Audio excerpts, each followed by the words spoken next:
Hello, everyone. You are listening to Those Other Girls with Mallory and Friends. I'm Mallory. I'm her friend, Melanie. And we are changing culture and bringing back traditional values. Thank you guys so much for listening. This is going to be a really good episode. And I think, honestly, a really unique episode. You guys are going to like this. We have Sheila Miller. She is the author of the book, Connection at the Fence, an unlikely friendship between an abortion worker and a pro-life advocate. She and her friend, who was an abortion worker, wrote this book together. And we're going to be discussing the book and sidewalk advocacy and what we could do as women to, help other women come out of the abortion industry. So Sheila Miller has been a pro-life advocate for 3 years. She's been married to Robert for 28 years and has 2 teenage children, Bryson and Sydney. Their dogs' names are Toby and Kevin. And in 2013, she self-published Memoirs of a Miracle Baby, a testimony of God's love, available in both softbound Kindle versions on Amazon. And also this book, Once More, a Connection at the Fence, the unlikely friendship between an abortion worker and a pro-life advocate. Sheila, thank you so much for coming on. I am so excited to get into this, to talk about the book, talk about sidewalk advocacy, and just to discuss all of this. But first, can you tell us what made you interested in becoming a sidewalk advocate? Why did you want to do that? Okay, well, thank you for having me. It's great to be here. I will tell you honestly, this is nothing I ever thought I would get into. If you asked me even 5 years ago, it would blow my mind to think about doing something like this. But what happened was I wrote my own story, Memoirs of a Miracle Baby, a testimony of God's love, about my own traumatic birth.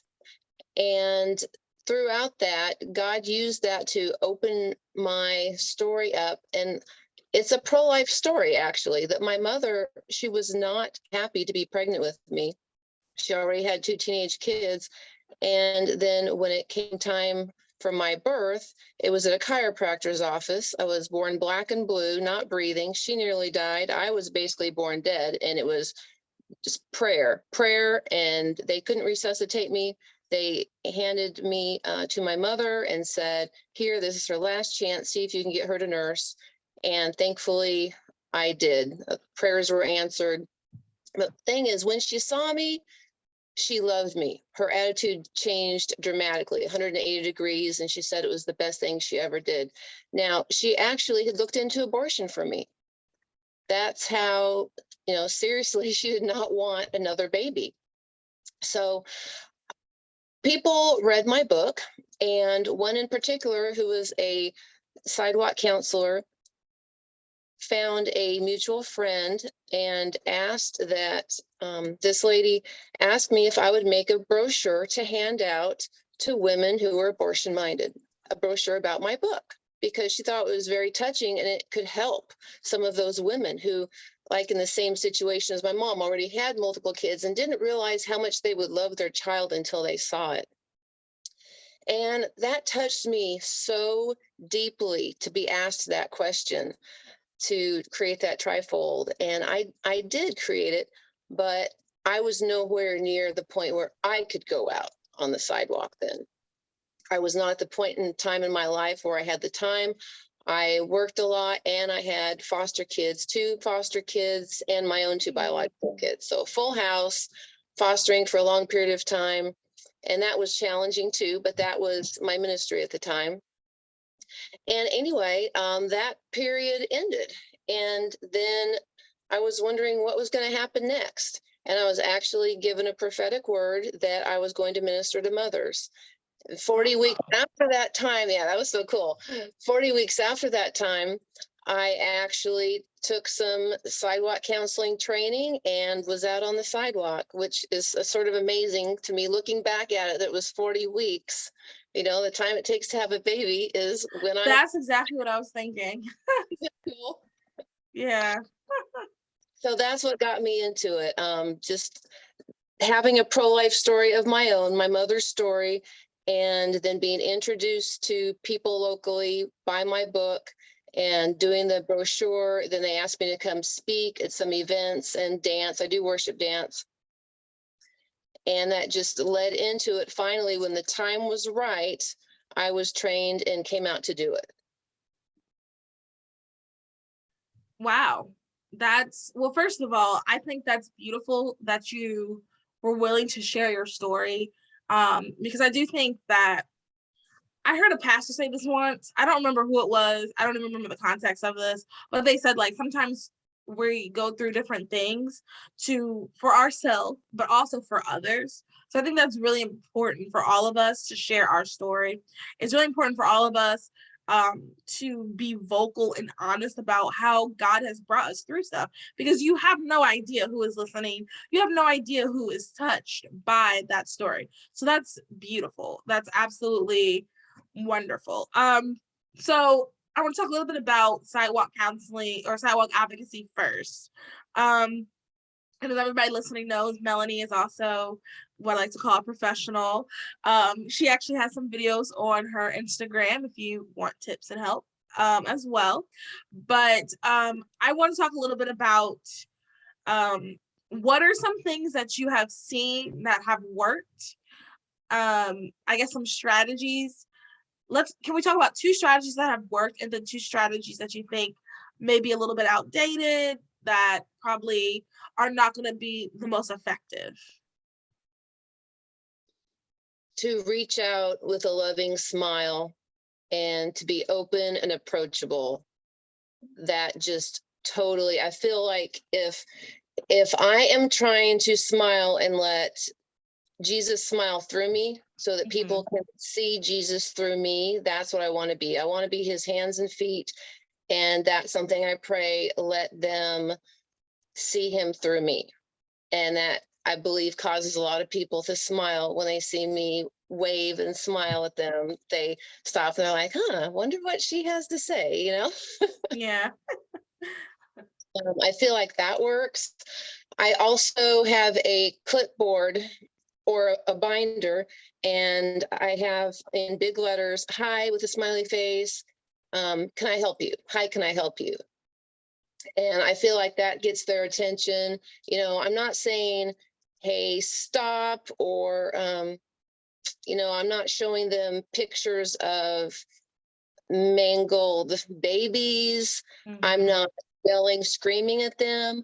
I'm there, I'm open, I'm approachable, and I'm just trying to be me, but trying to show love, non-judgmental love. That's what I have seen works. Yeah. Nice. I definitely agree with you, Sheila. 1,000,000 infinity%. I absolutely. Sadly, I think the people who are there with the pictures, who are very loud, I think that they have good intentions, but sadly, it just does not work. And I think for many people, that's a very hard pill to swallow. But you're right. I just experienced it the other day that I was outside of an abortion facility. It was just me and one other gentleman. And he was yelling things like, man, please don't go inside. Please don't kill your baby. Don't murder your baby. Jesus loves you and your baby. Meanwhile, I was doing like how you were saying, with a clipboard and smiling and waving. And he had 0 interactions. Meanwhile, I had 10. And so, I just thought it was amazing. Even amazing that I was able to do that while he was yelling. Like, honestly, he probably helped you. People were probably like, I don't want to be around this guy. Who's this girl? I thought about that it can inadvertently be helpful to me. That's how we all work together.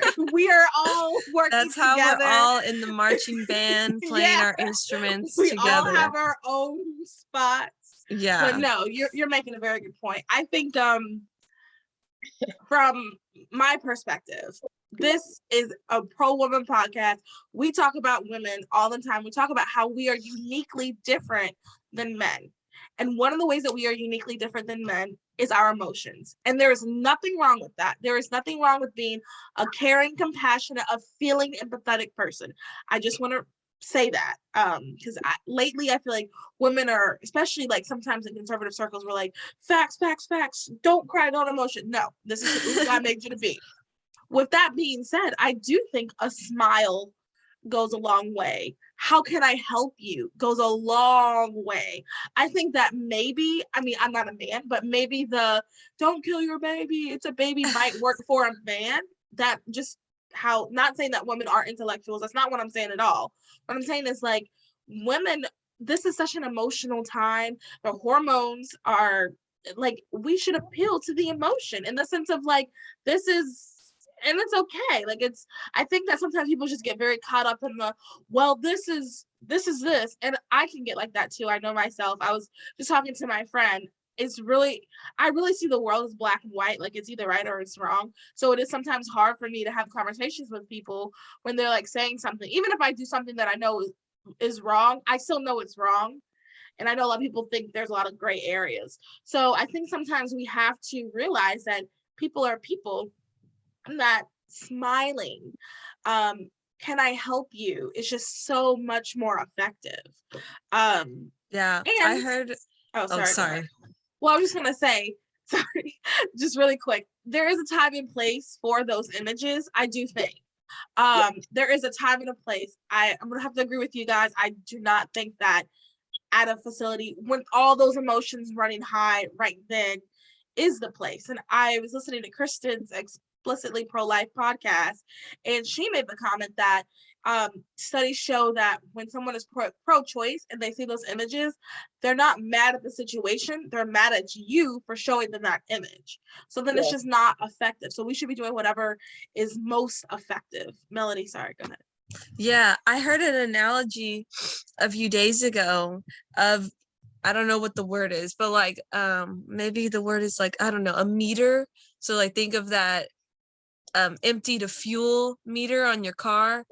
And you know, a girl is way at one end, and people with the yelling and the signs are expecting her to somehow magically come over here to the opposite end. When really we need to meet her with that smile and ask her how she's doing and what brought you here today, and here's a free gift bag, and like slowly, rather than people just thinking me yelling at her, please don't go inside, will get her to come talk to me.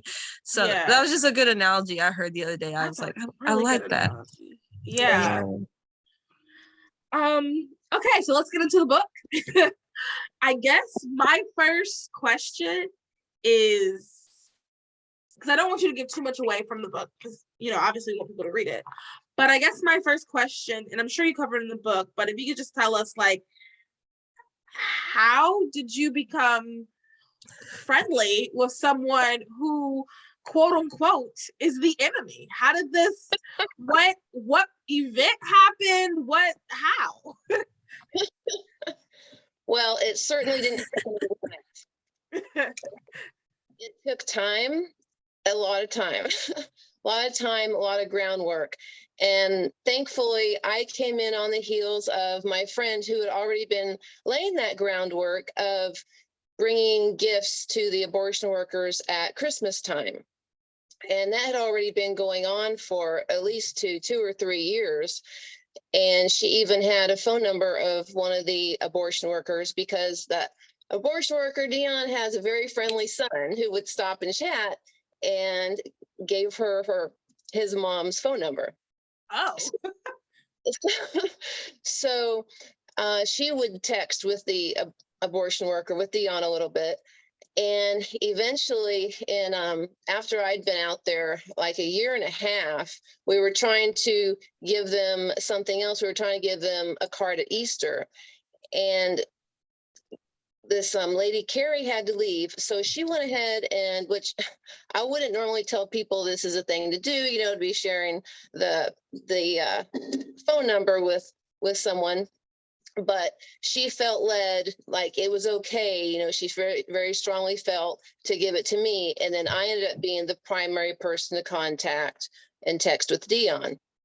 And so I just slowly texted occasionally, texted about gifts. And eventually she actually started to stop and chat with me a little bit because I would hold out some chocolate for her.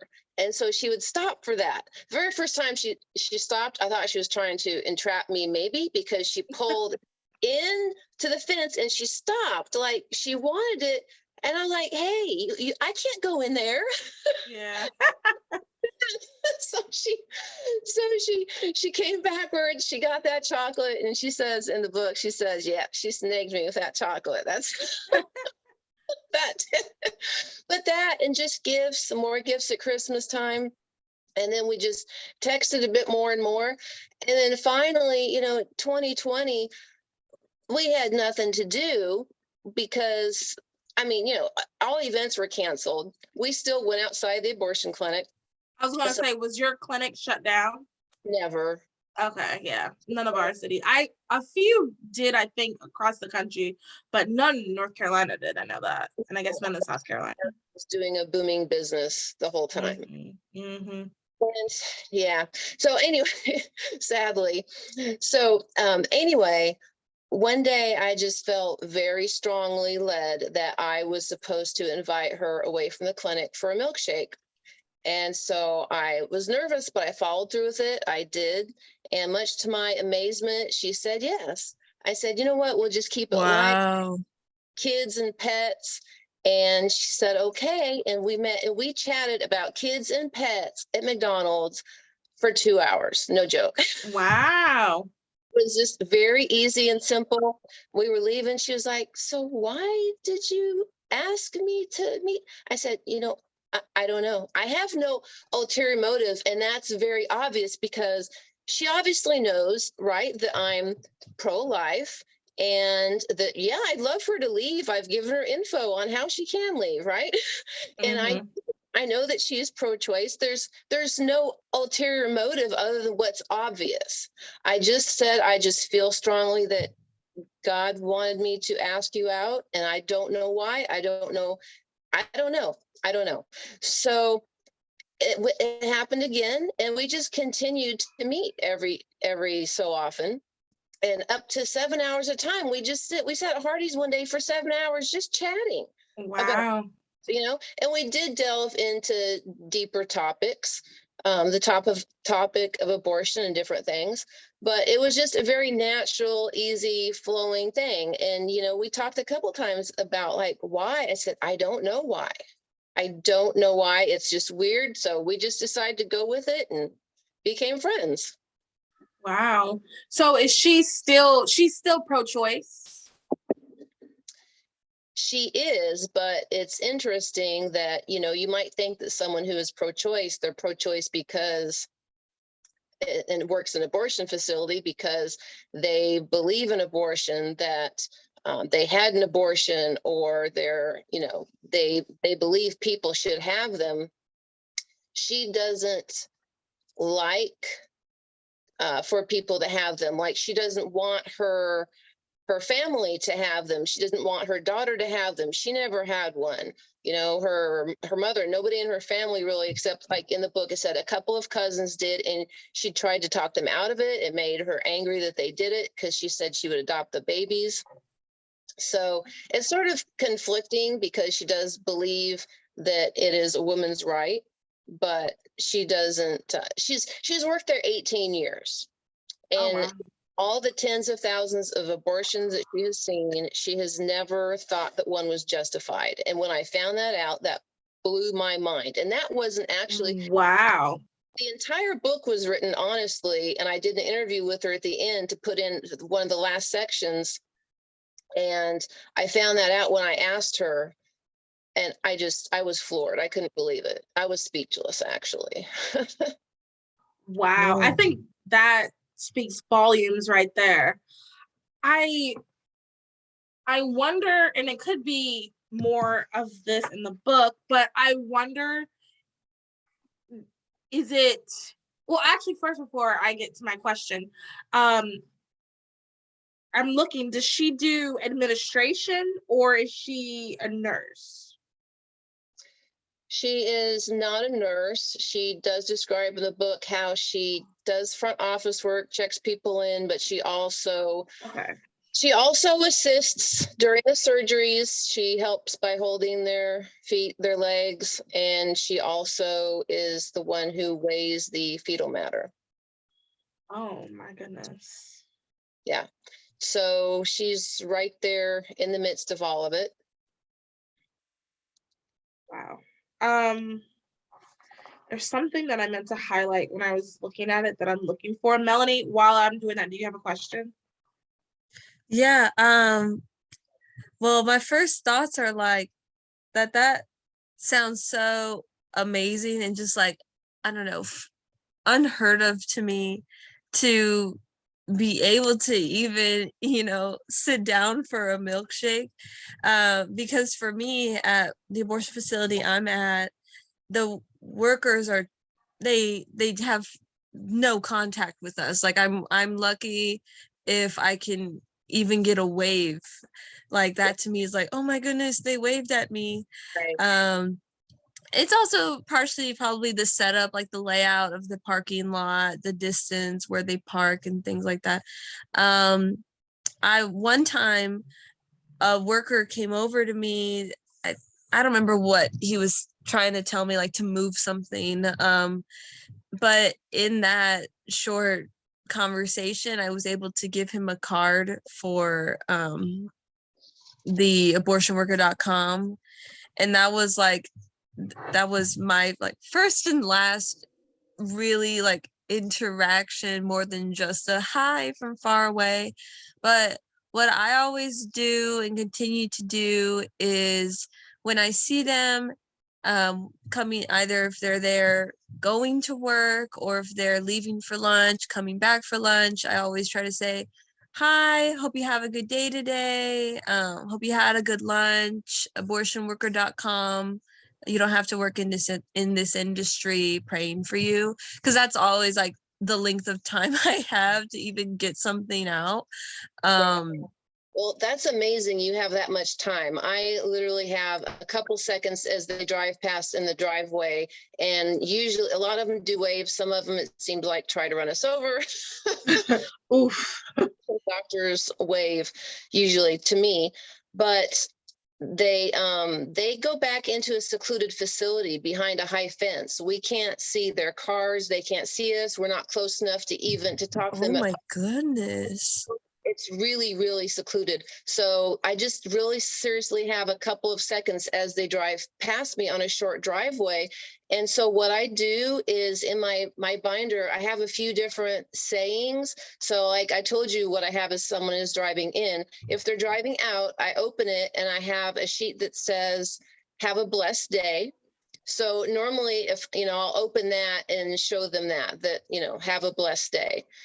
And I have another one, I can turn it and say, can I talk to you when people are on their way out? But yeah, so for her to stop it all was pretty amazing. We don't have that many interactions with the workers. It's very rare. Wow. Unfortunately. But another time, honestly, someone that I just thought her face looked hard, very hard. I thought, like stern, like she never saw her smile. She stopped one time to take some Christmas presents in. And when she stopped, she had the nicest smile and she had said, oh, do you have presents for me? And it was so sweet. It just really softened my heart towards her. Wow. That's such a good idea. Like, so would you leave the presents like at the driveway, or would you have a sign like Christmas presents? Or Oh, so actually, Carrie, the first time she did it, she would just call and she would call the clinic and ask if she could bring the Christmas cards or Christmas presents or whatever it was in. And she got Dionne, and I think she might have gotten she got Dionne. When she got Dionne said yes. So that's how she met her, by taking them in. So this last Christmas, I actually called the clinic and asked to speak with the manager and said, would you please ask the doctor if it's okay if I bring the Christmas basket in? Because I had one from all the ministries. It was a big, huge basket, and we just had it filled with stuff.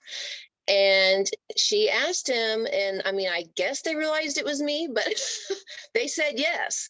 So I actually drove in there. It was the weirdest experience after 3.5 years. I actually drove in there and carried in this big basket. Yeah, Whoa. it was pretty wild. That is so wild, because I can Dionne definitely let me in. empathize with you're only ever outside, Yeah, like yeah. you can't cross over. Crossover. No, no. That's crazy. I I guess really like that idea though, because I definitely do recognize, especially from your relationship with her name's Dionne, yeah, Dionne. like Mhm. the importance of ministry and reaching out to the workers, because that's really the extent of what I do, is just, hi, hope you have a good day, abortionworker.com. And yeah, so I Yeah. definitely love that idea of trying to give presents. So Valentine's is coming up. So one thing that has worked well for me in the past is having chocolates out there or roses to give the workers and or the women going in, whoever will stop for them, to give a free gift to That's say, such a good idea. instead of me, like it would normally say, hi, can I help you? It'll say happy Valentine's Day or happy Valentine's, and have, the chocolates and roses there to hand to people. Yeah, that's so smart. We have a really good system with giving out goodie bags with resources in there, and some girly items. But I really like those ideas of trying to switch it up a little bit, of handing out a bag and a rose, a bag and chocolate, something more Christmassy and candy canes. So I really like those ideas. Or the one thing that's really great that doesn't melt and it's actually good year long now that you can get, at the dollar store, wherever, is the little heart lollipops on a stick, because they're cute. People, Oh, and they have the little kids with them, and you're talking to them, then you can say, oh, can I give your child one of these, and they usually always say yes. nice. Those are such good ideas. Yeah.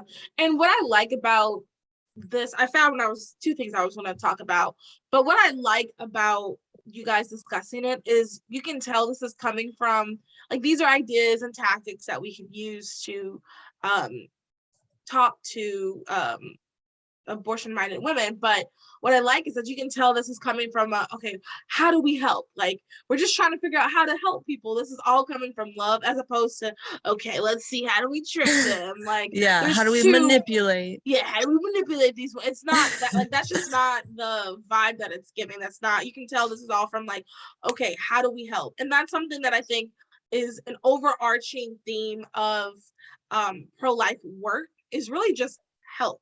How do we help through, social media and activism? How am I helping through being a sidewalk advocate? How am I helping volunteering at your pregnancy resource center? How can I help? How am I helping?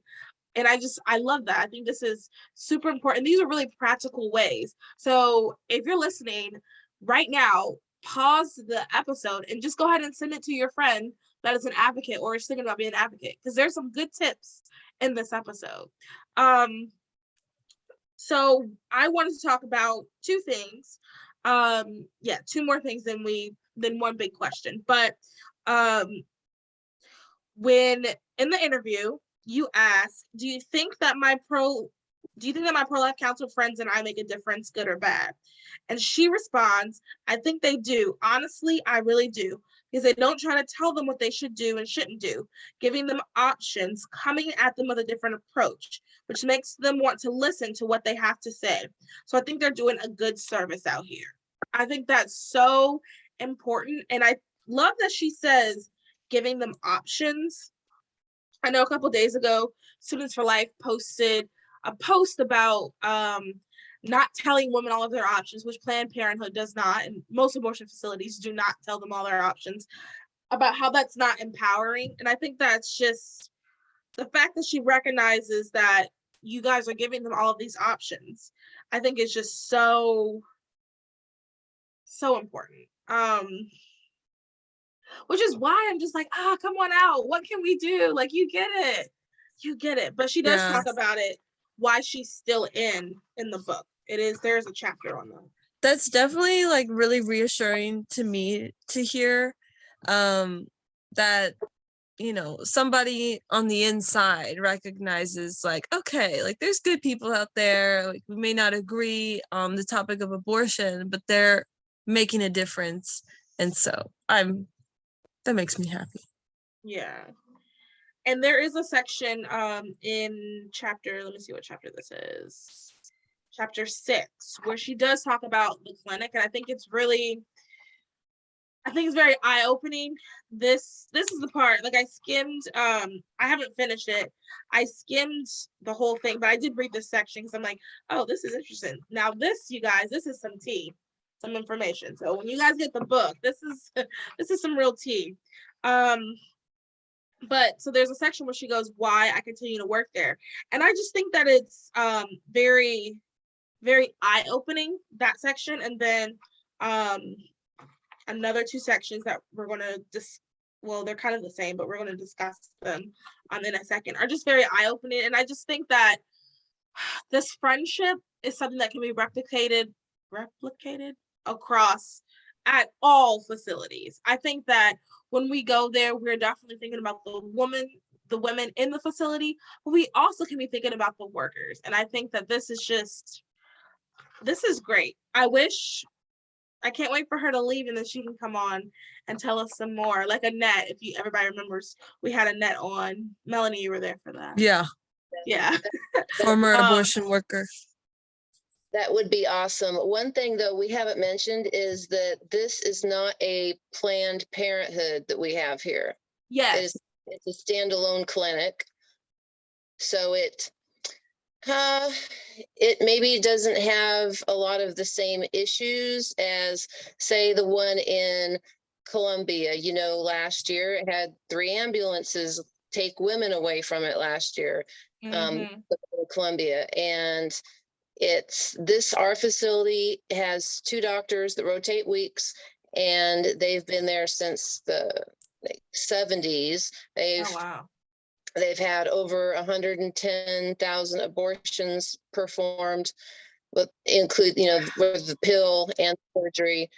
And they have like a track record that in the area, if for places that do abortions, they're considered better than the others. So a lot more people come here. So we have more because they have better reviews. That's what I'm looking for. They have better reviews at this clinic. It's got a reputation for being cleaner, and for them, like knowing what they're doing. They're not sending women to the hospital from,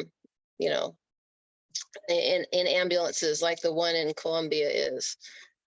So we're the busiest abortion clinic in South Carolina is what I'm trying to say. And it has, as far as abortion clinics go, it has a good reputation, and it is not a Planned Parenthood. So I just wanted to say all that. And I think probably because of that, people don't understand the severity of the situation there. And it probably goes under the radar because it's not a Planned Parenthood and because it has good reviews. Wow. Another part, this is kind of getting away from, I wanted to talk a lot more about the connection, but really, I feel like you summed it up really well. I mean, reaching out and treating people like humans and being kind and listening to the Holy Spirit, that's pretty much the way you develop a friendship. And also, too, it sounds like it's just a regular friendship. It's not like okay, I'm picking this person, or what is it called? That cult love bomb. It's not love bombing. It's literally just, this is a human, I'm a human, let's connect. And I think that's important. Yeah, we do. And it's just a regular friendship. We text every once in a while. I still see her when she's driving into the clinic, but like if she needs to borrow a lug nut wrench, we load it to her. I mean, it's that type of friendship. We hang out some.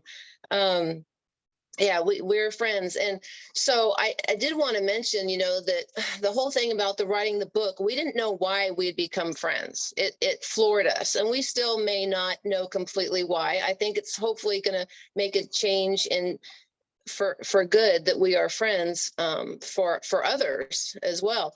But I had written my first book 8 years ago, and it's a tremendous ordeal to write a book, honestly. And so Oh I had yeah. sort of been thinking, I wonder when I'm going to be writing a book again. When's God going to call me to write a book again? Well, I felt the call to write a book one day as I was going from the abortion clinic to a church service. And I just felt really strongly, oh, it's time now. And I'm supposed to ask Dionne to be my co-author. And I couldn't believe it. I was like, wow, this is so amazing. I went to the worship service then, worshiped, and then I went home and I just started typing. I typed out what the book was going to be, what it was going to not be, all about it. I just got this complete download from God about what this was. And then I said, hey, I got to meet with you tomorrow. So Dionne and I met, and I just laid this all out for her and asked her what she thought, and she agreed to the whole thing. It blew my mind. Like the whole concept blew my mind. And then, Yeah. other than telling my husband about it, it was a complete secret for months. And then it slowly, as I needed, it was like on a need to know basis, I would tell people very slowly who needed to know. And then finally it came out, and I kept it as overall a surprise. I had a co-author till the very end when it came out. Yeah. Wow. I think it speaks volumes that she is willing, because I do want to go over one thing, because I do think it's so important for us to at least talk about this. But the fact that she was even willing to discuss some of the things she discussed in the book, I think that speaks volumes. I'm still very confused, low key, why she's still there, but that's God. She will come out when it's time. God's in control. But I think that's great that she even was willing to do this, because this is some firsthand knowledge. I really do enjoy hearing from people who are there, because sometimes, so like for myself, I've always been pro-life. So there's going to be perspectives that I'm just never going to understand.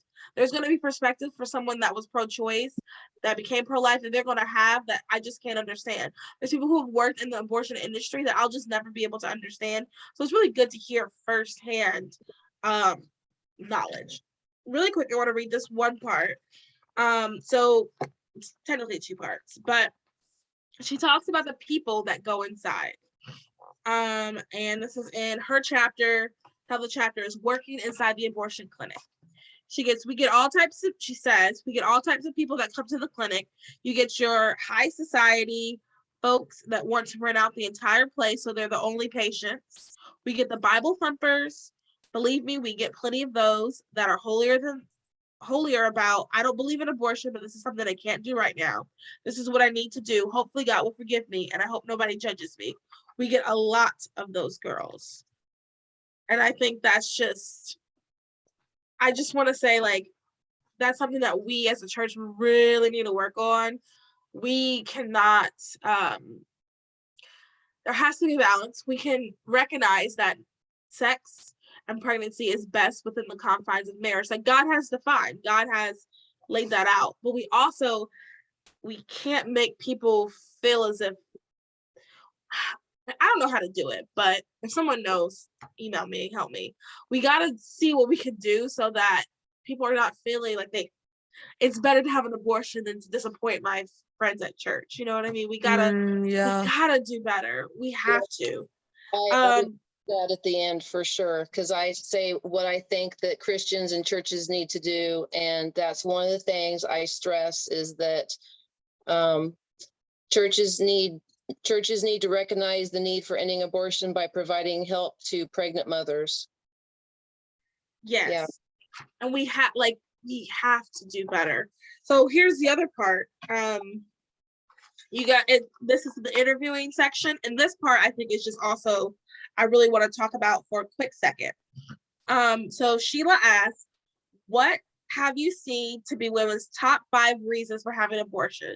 And I think this is important because we want to know, like, what is the issue? Because, like we said from the beginning, we are here to help.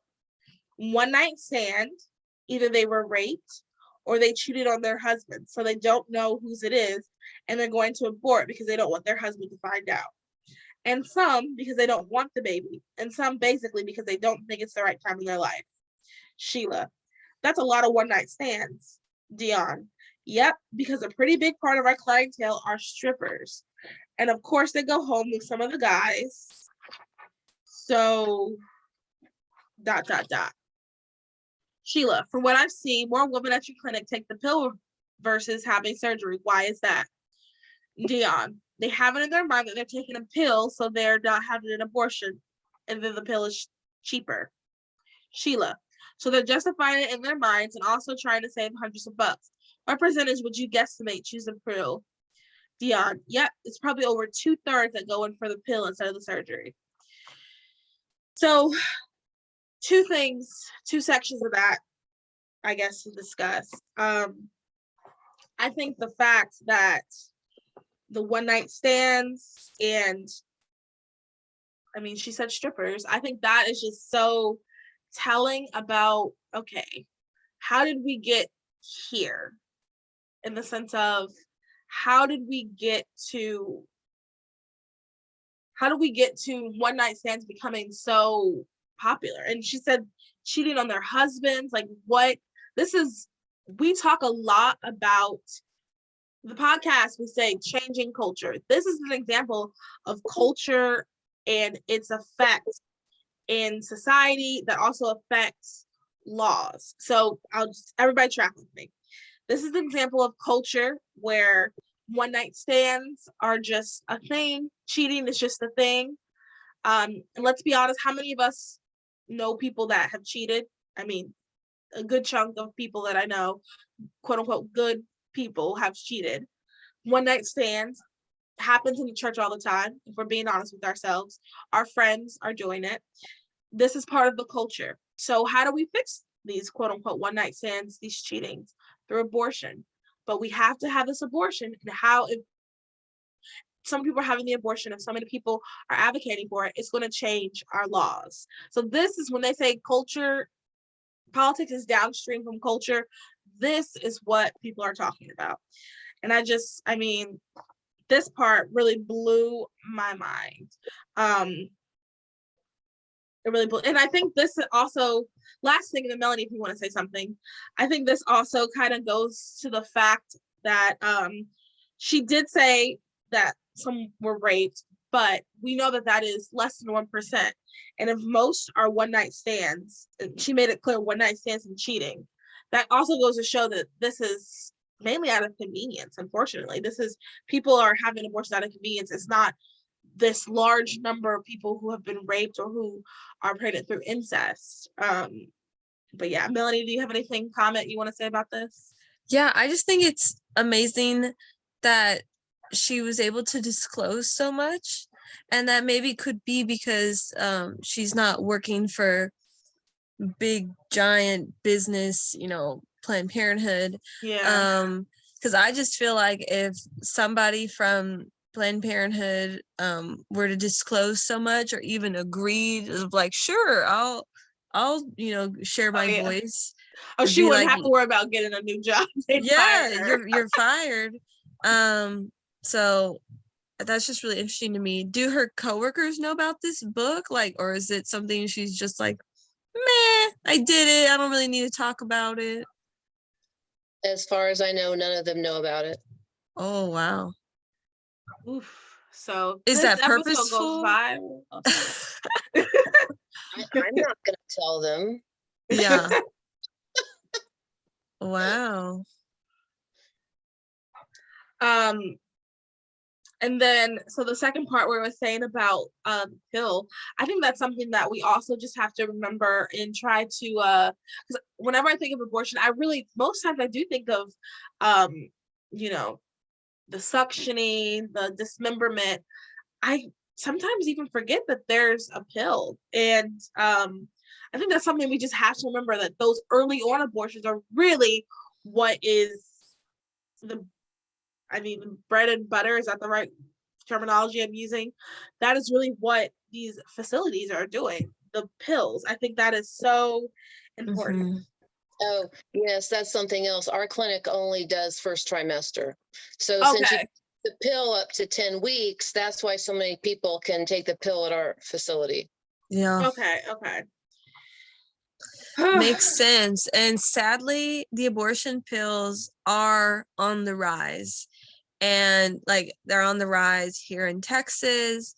And there was a push for from the like pro-abortion side to get like out of state mail order abortions into Texas, which is now illegal, and that people could be tried for it if they do mail into Texas. They'd be like tried under Texas law. Anyways, but I mean, there's like Instagram pages and videos of women who are trying to normalize the accessibility and, you know, destigmatize abortion pills, saying you can do this from wherever, whenever, and it's not even bad. It's, you know, I don't think they've ever used the word painless, but they make it sure advertise it like such. So anyways, Mallory, it definitely is scary how on the rise it is, because as Yeah. we're coming to the brink of Roe v. Wade and a post-Roe USA, they're trying to, you know, they're also working on how are we going to have abortion in a post-Roe USA? How are we going to have an abortion in an abortion-free state? And so I think a lot of that is the mail order abortions from India or out of state. So it's just scary how common it is. And I agree with you. In my mind, abortion, when you know, when you say the word abortion, I'm also envisioning the, you know, the dismemberment, the heart attack abortions, you know, but sadly that's not the bulk of what's happening. It is the toilet bowl abortions is what they are. So they're on the rise. Yeah, and I think that they're going to try to be sneakier and sneakier.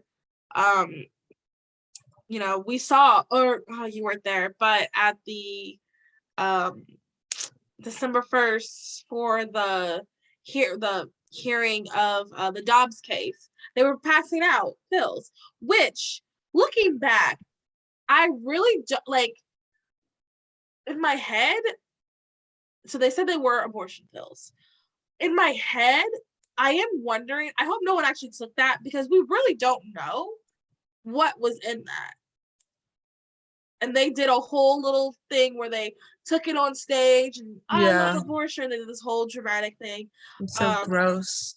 Disgusting. And they were just handing it out. I'm just thinking all those, I mean, there weren't a bunch of kids, but there was definitely like people in college there, like girls just, that's just so like, they really don't know what's going into their body, but that's a whole nother conversation. Because it wasn't even like in a labeling, at least the one I saw, wasn't even like in a label, anything or another. It just had abortion pill on the bottom. Anywho, but that's beside the point. Disgusting, terrible, awful. We have one question that we ask all of our guests. Actually, Melanie, is there anything else you want to ask before I do the big question? Yeah, I was just curious also. I know you mentioned that you and what's her name? Dionne, that y'all like text from time to time. And I'm just curious to know what is the level of intimacy of the friendship in the present time? Like, do you still go out and get milkshakes? Did you go out and watch the new Spider-Man movie? Like, or is it just like slowly texting, slowly meeting up if ever you feel like a call on your heart to try to meet up? What does it look like in the present day? It looks like, well, like I said, you know, oh, they needed the lug nut for something. We went a few months ago over to her house for a big, huge gathering she had with, you know, a bunch of her family at her house. She's been over here to hang out some. And actually, I go over there a lot, or she comes over because we keep getting stacks of books in and we both sign them. Oh, nice. too, like, to sign books. We have book signings together. I got 50 here behind me that I got to get her to sign with me. So that's one of the things we do. And if I could I just mention a couple things about the book? Like I was just gonna say, yeah. Well, at the end, we'll do like how to get the book and everything. If there's anything else in the book that you want to mention, is there anything else in the book? I just want to mention that the main 2 points of it are that there's always a better option than abortion, and that pro-lifers can have the best results if they have a loving, non-judgmental attitude towards others. And also that we're not taking anything from the proceeds of this book. We are donating all the net proceeds to Switch, which is a local ministry in the upstate that works to stop human trafficking and sexual exploitation in the area. So, love that. Yeah, so that's what we've both agreed that the proceeds would go to. And at their big fundraising gala in November, we were able to donate $1,000 at that already. Oh, that's awesome. Wow, that's fantastic. Also, too, just a side note, how it's all connected. Some of these strippers, I have no doubt, are being trafficked. I have no doubt. Like, you couldn't. So it's all connected. So that's good. You're helping in that regard. Love it. That's fantastic. So before we get all of how to follow you, how to get the book, I have one last question. And this is a question we ask all of our guests. If every single girl in the world was looking at you right now, what would you tell them? What's a piece of advice you would give? It can be about abortion. It can be about friendship. It can be about anything you want it to be about. Your favorite, a car or whatever. Yes, I wish someone had told me when I was younger not to use hormonal birth control, because this is good. I did not know that it can be abortifacient. I did not know what it was going to do to my body. I did not know how it was going to mess up my hormones and cause so many different problems. So at the time, I mean, I'm 50 now. Okay. I've been married for a long time. And back before I got married, I was given advice. Hey, the only thing you can do to make sure you don't get pregnant until you want to is to go on hormonal birth control, go on the pill. And so I didn't know any better. I took the advice, but since then, that was 30 years ago. Okay. I've been married a long time. And since then they have come a long ways with natural family planning. And there are great websites that women now, they can empower themselves and learn about this and not have to use that stuff in their bodies, the unnatural stuff, synthetic hormones to mess everything up. Love that. We here are very anti-hormonal birth control. That's one of the topics that we do get a lot of flack on. But everyone, don't worry. I know some of you are screaming and upset right now. Do not worry. We're going to have someone she is in the field of that fertility and things like that, who is going to talk about it and set the record straight on some things. So great advice. Hold on to what Sheila said. Do not freak out. Put a pin in it. Yeah. Put a pin in it. And we will be getting to this. That episode will come out next month in March, just in time for Women's Month. So do not freak out. But thank you so much. That was great advice. And we echo that. That was good. We did not plan that. That was good. That's good. Yes. So really quick, can you tell us where do we get the book? And how can people connect with you if they have questions? Because everybody listening to this, they're going to send it to all of their friends that are sidewalk advocates to listen to this episode. If you're listening, make sure you send this to your sidewalk advocate friend. So if they want to ask you questions or get more information, how do they do all that? Okay, so the website is www.connectionatthefence.com. That's connectionatthefence.com. You can read our story. You can click the links to get the book on Amazon. And we have softbound, we have Kindle, and we have hardcover also now. Oh, okay. Hardcover. And there's also, you can contact me through the website, Connection at the Fence. As far as our informational brochures that we hand out on the sidewalk, you can see our website for that here in Greenville. And this is not with any particular ministry, just our umbrella organization that we have in Greenville. It's love, the number 4, YOU.life. So loveforyou.life. And we have a lot of different brochures we hand out on post-abortive healing, our local resources, a few brochures I've written, the one about my story, the Memoirs of a Miracle Baby story, and natural family planning info, a whole bunch of stuff on that website. Perfect. Thank you so much, Sheila, for coming on. This was a really great episode.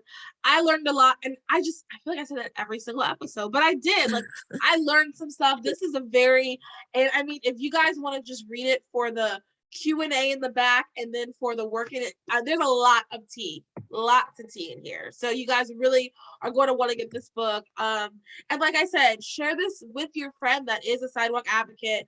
I think this is a great episode to talk about, like I said, help. That's the whole purpose of this all, is to help. And give us the 2 objectives really quick again, Sheila. That there's always a better option than abortion, and that pro-lifers can have the best results if they have loving, non-judgmental attitudes towards the women going into the facility and the abortion workers. Perfect.